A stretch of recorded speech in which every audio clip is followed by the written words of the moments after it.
আমাদের প্রথমটা দাদা হচ্ছে কোন ডিম চোখে দেখা যায় না? কোন ডিম চোখে দেখা যায় না? এটা আমরা আসলে কারা পারা আমরা দেখব। সো মাসুম বলবা কোন ডিম চোখে দেখা যায় না? ঘোড়ার ডিম। ধন্যবাদ মাসুমকে তার সুন্দর উত্তর দেওয়ার জন্য। আসলে যদি আমরা এটার ব্যাখ্যা খুঁজতে যাই, আচ্ছা কেন ঘোড়ার ডিম চোখে দেখা যায় না? এটা আমি আরেকজন থেকে শুনবো। কেন দেখা যায় না এটা? সো তারপর মারুফ তুমি বলবা ঘোড়ার ডিম কেন চোখে দেখা যায় না? ঘোড়ার তো কোনো ডিমই নেই। আচ্ছা ধন্যবাদ। আমাদের অ্যান্সার কারেক্ট। সো হয়ে গেছে। আমাদের পরে দাদাটা হচ্ছে কোন মাছ পানিতে বাস করে না? সো আমরা এটা দেখবো। জিদান দাঁড়াও।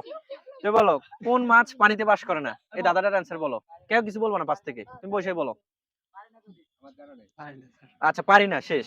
হ্যাঁ তারপর পারি না। হ্যাঁ নয়ন তুমি বলো কোন মাছ পানিতে করে না? আচ্ছা তুমি বলো সাই কোন মাছ পানিতে বাস করে না? মাছরাঙা। সো আমাদের অ্যানসারটা মাছরাঙা হয়েছে নাকি এরকম?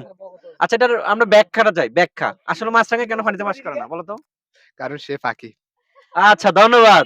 সেই আমাদের অ্যানসার একেবারে সুন্দর এবং স্মার্টলি অ্যানসার হয়েছে যে মাছরাঙা মাছ শব্দ নাম কিন্তু এটা পাখি, এটা কখনো পানিতে বাস করে না। আমাদের অ্যানসার রাইট। সো আচ্ছা আমাদের পর দাদাটা হচ্ছে কোন জিনিস মাটিতে পড়ে থাকে নোংরা হয় না? সো কোন জিনিস মাটিতে পড়ে থাকে নোংরা হয় না? নো সো তুমি বলো স্যার টিস্যু। টিস্যু। কোন জিনিস মাটিতে পড়ে থাকে নোংরা হয় না? Sir tissue. টিস্যু না জিজ্ঞেস করতে অ্যানসার? আচ্ছা কেন এটা আসলে কেন? কারণ স্যার টিস্যু মাটিতে পড়ে দেখলে কোনো ময়লা লাগে না। এটা কি হলো? No no answer. So answer হয়নি। তুমি বলো স্যার কোন জিনিস মাটিতে পড়ে থাকলে নোংরা হয় না? তার মানে কচু পাতা। কচু পাতা। অ্যানসার রাইট না। ওকে নেক্সট পরবর্তীতে আমরা যাচ্ছি আমাদের অ্যানসারটা তুমি বলো তো। পারি না। রাজীব বলো তো। Polythene. Polythene. Polythene answer right? No sir মানুষের ছায়া। মানুষের ছায়া। মানুষের ছায়া হতে পারে হ্যাঁ ধন্যবাদ।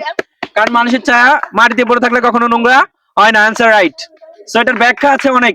চাই ব্যাখ্যাটা আসলে কিরকম আমরা একটা তোমার কাছ থেকে জানতে চাই ব্যাখ্যা। আচ্ছা কোন জিনিস মাটিতে পড়ে থাকলে নোংরা হয় না এটার ব্যাখ্যাটা কি? এটা কারণ স্যার সেমন তো মাটিতে পড়ে কিন্তু এটা তো ময়লা হওয়ার কারণ নেই, কারণ এটা তো মাটির সাথে দেখা যায় মাটির সাথে নোংরা হয় না। আচ্ছা এটা দেখা যায় কিন্তু স্পর্শ করা যায় না এটাকে জাস্ট এটা নোংরা হয় না।